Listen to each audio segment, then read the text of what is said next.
Hello guys, welcome to my channel captain vlogs. చూసేసారు కదా, ఇది నోముల రోజు ఫుల్ వ్లాగ్ అన్నమాట.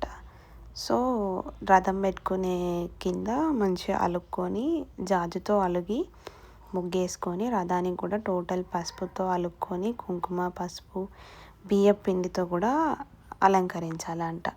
అలానే దేవునికి నచ్చుతుందంట. బియ్యం పిండితో అలంకరిస్తే దేవునికి నచ్చుతుందంట. తర్వాత పువ్వులు పసుపాకులతో కూడా అలంకరించాలంట. బిఫోర్ దట్ మనం ఒక 2 కుండలు తెచ్చుకోవాలి. కుండలకి మొత్తం గంధం పూసుకొని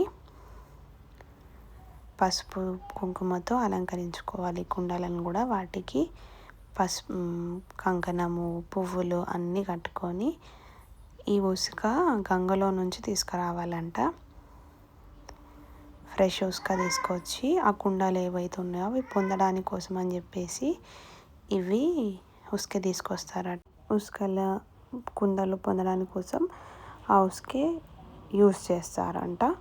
వాటికి కుండలకు కూడా పసుపు కుంకుమ పువ్వులు కంకణంతో అలంకరించుకొని నీట్గా సెట్ చేసుకోవాలి. అవి కరెక్ట్గా పొందుతున్నాయా లేవా అని చెప్పేసి చూసుకోవాలి. ఇప్పుడు చాటని నీట్గా వాష్ చేసేసుకొని దాన్ని కూడా పసుపు కుంకుమతో అలంకరించుకొని నోము వస్తువులు ఏవైతే ఉన్నాయో అవన్నీ దాంట్లో పెట్టుకొని చాట పైన పెట్టేసుకుంటాము, రథం పైన పెట్టుకుంటాము. సో నోము దేవుడు ఇప్పుడు దండ పోయాలి. చిన్న నోము పెద్ద నోము అని ఉంటుందంట. చిన్న నోము అంటే 11 ముళ్ళు అంట. సో పింక్ కలర్ దారం ఉంటుంది, వైట్ కలర్ దారం ఉంటుంది. అవి రెండు కలిపితే 11 దారాలు వచ్చేటట్టు చూసుకొని 11 ముడులు వేసుకొని వాటిని ఆవు పాలల్లో ముంచేసుకొని పక్కన పెట్టుకోవాలి.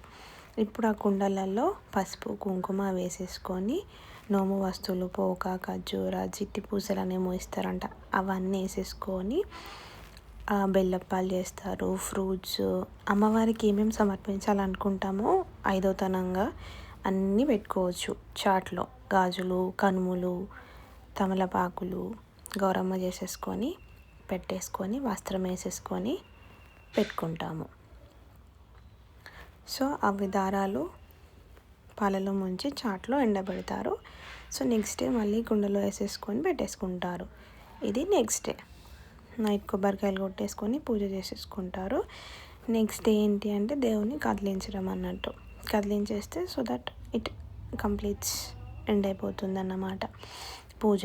సో నెక్స్ట్ డే పొగేసేసుకొని హారతి ఇచ్చేసుకొని దేవుణ్ణి ఎత్తుకోవాలంట. అంటే నేను మొక్కుతున్నా, నువ్వు నన్ను ఎత్తుకో అమ్మ అనేసి దేవుణ్ణి ప్రే చేసేసుకొని చాటని ఇంట్లో వాళ్ళందరూ ఇట్లా నెత్తి మీద పెట్టుకొనేసి మొక్కి దేవుణ్ణి కదిలించేస్తారు. సో ఆ కుండలు వేసేసుకొని అందులో మళ్ళీ ఆ పసుపు కుంకుమ ప్రతిదీ ఏవైతే చాట్లో పెట్టుకున్నామో నోము వస్తువులని ఇచ్చారో అవన్నిటిని ఆ కుండలో వేసేసుకొని ఈ దారాలు ఏవైతే మనం పాలలో ముంచి ఎండబెట్టుకున్నామో ఆ దారాలు కూడా ఆ కుండలో వేసేసుకొని మళ్ళీ పసుపు కుంకుమ వేసేసుకొని మనం సేఫ్ ప్లేస్లో దేవుని గుడి దగ్గర ఎక్కడైనా సేఫ్ ప్లేస్లో పెట్టుకోవాలి. So that 1 year next year వరకు అవి అలానే ఉంటాయి సేఫ్గా. అక్కడ పెట్టేసుకొని మళ్ళీ అక్కడ హారతి ఇచ్చి పోగేసేసుకొని మొక్కేసుకొని రథాన్ని కదిలించాలి. సో దట్ పూజ కంప్లీట్ అయిపోతుంది. That's it guys. మీరు ఎలా చేసుకుంటారో మాకు కామెంట్ చేయండి. Thank you for watching. Me support ఎప్పుడు మాకు ఇలానే ఉండాలని కోరుకుంటున్నాము. Thank you guys, thank you so much.